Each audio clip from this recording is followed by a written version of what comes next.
Hello mga idol, another day of my motovlog. So pasensya na, ngayon lang ulit tayo nakapag-upload. So ngayon, ang video natin ay magkakabit tayo ng alloy GRP head cover para sa Rider 150.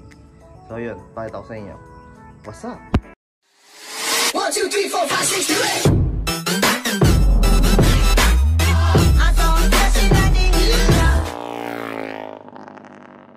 7. So ito mga idol, yung ating GRP alloy cover.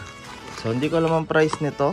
Hindi ko rin kilala kung saan to galing mga idol. Basta lang tayo dumating dito sa bahay. Kasi ang umorder nito mga idol is si Ronald, yung owner ng Gen 1 Non-Pro na binibuild natin mga idol. So nabuksan ko na naman siya kanina. So makikita nyo dyan may butas. So nilagyan ko na siya ng epoxy. So para hindi na tayo dyan magtataklob dito sa labas, no. So dito na tayo naglagay para walang langis na dumaloy. So ito nga pala mga idol yung GRP cover. So bagong labas lang din to kung di ako nagkakamali. So ito yung kanyang box. Yan, may kasamang pito. Hindi ko alam kung kanino siya in-order eh. Baka naman natin dito sa mga sticker. MCMP type parts. Siguro dito yan kinuha mga idol. Shoutout na lang. Shoutout idol. So ito mga idol ang ating alloy GRP head cover. So sa mga hindi pa nakakalam, yung Rider Gen 1 na binubuo natin na Non-Pro ay si El Pilipo mga idol. Siya yung ating binubuo dati na ngayon ay hindi na natin na-vlog. So ang owner niya ay si Ronald Maranan. So maraming salamat idol sa tiwala. So syempre papakita ko sa inyo si El Pilipo.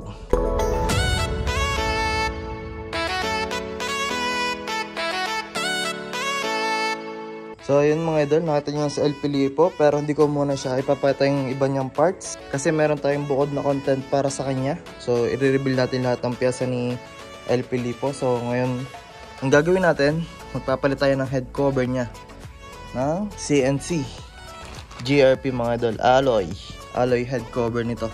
Papalitan natin to. So ang gagawin ko muna ngayon, kaalasin natin tong stub ng 12mm, ito 8mm. Pag naalis na tong cooler, ito kung di ako nagkakamali 17mm.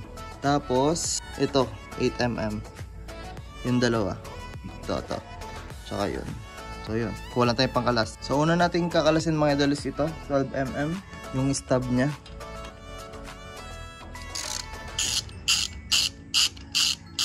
So saglit lang naman magkabit ng head cover. Yan. Dyan muna siya mga idol. So ito naman. Yan, dalawang 8mm dito.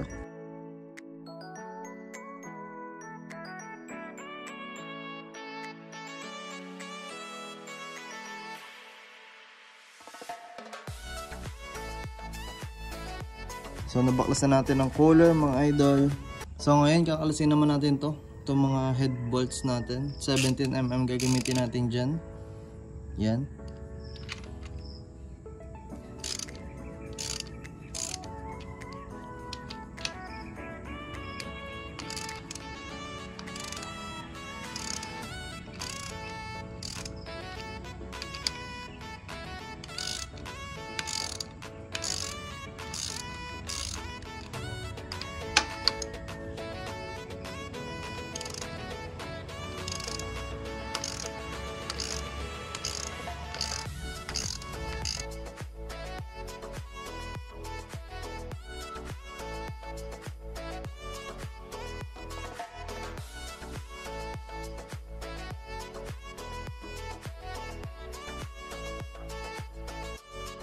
Tapos mga idol, hugutin natin itong head.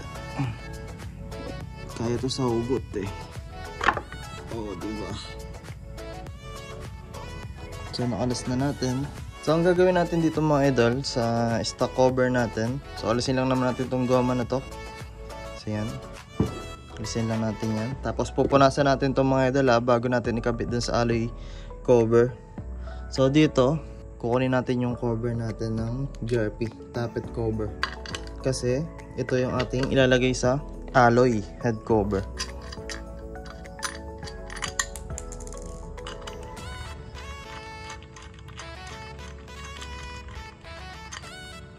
So ito naman mga yung ating alloy head cover na GRP. So lalagay lang natin siya dito. Yan. Itong takip.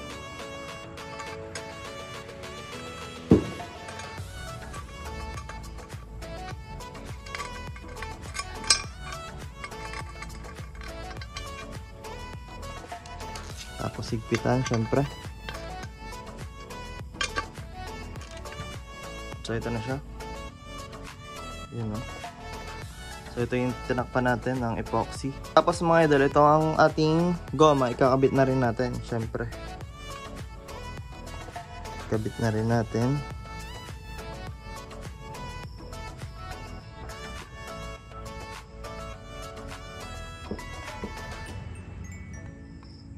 Kailangan malinis tong goma. So ito namang sa akin, hindi na ito maalis kasi yan, ito ay tawag dito, gasket maker.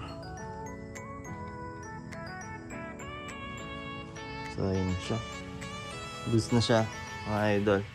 Sasalpak na lang natin siya dun sa head. So sasalpak lang natin to. Ganun lang siya kadali mga idol. Salpak lang natin tong head.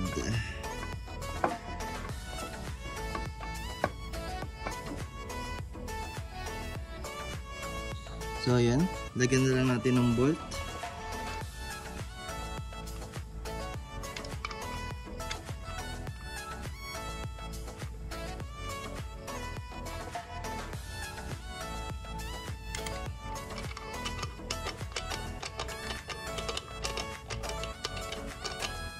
So ngayon natin higpitan.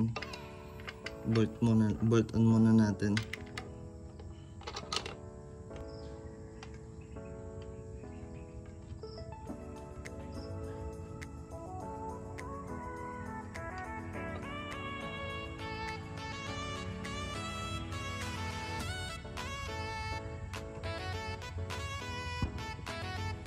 So ngayon mga idol, higpitan na natin. Utay-utay.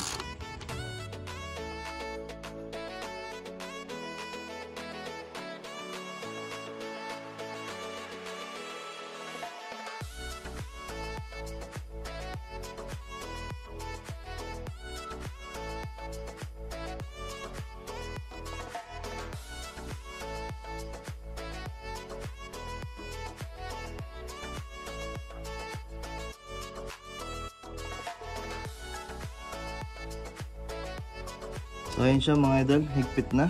Salpak na natin itong spark plug cap. Pasok. Yun.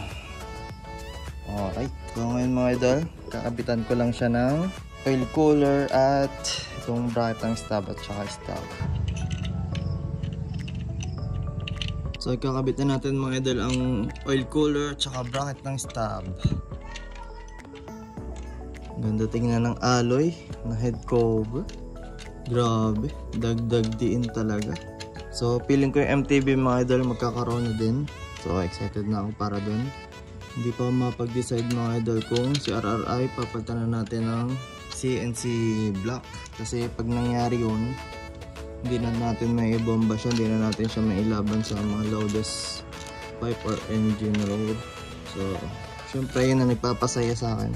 Kahit naman di tayo ganun kalakas sa bombahan, laban din naman kahit pa paano.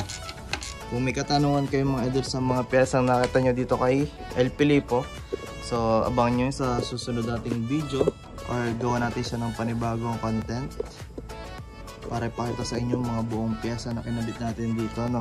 Siyempre sunod nating vlog is si KRR kasi kakabit tayo doon ng shock sa una, papalitan na natin.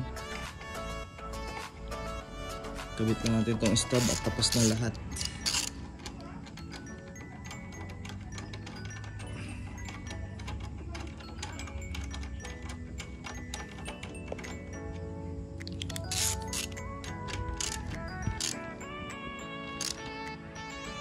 So ito na yung head cover na GRP.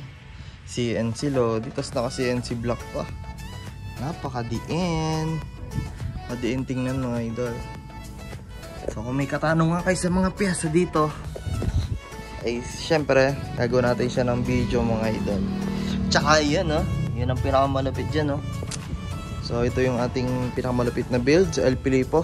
So matagal to napatambak mga idol, 6 months yata to sa akin. So kinumpleto lang namin yung piyesa, tapos binuo na ulit ang panibago. Tapos ito naman si Amare mga idol. Yan, kinabitan na natin siya ng stub. Tapos kompleto kaha.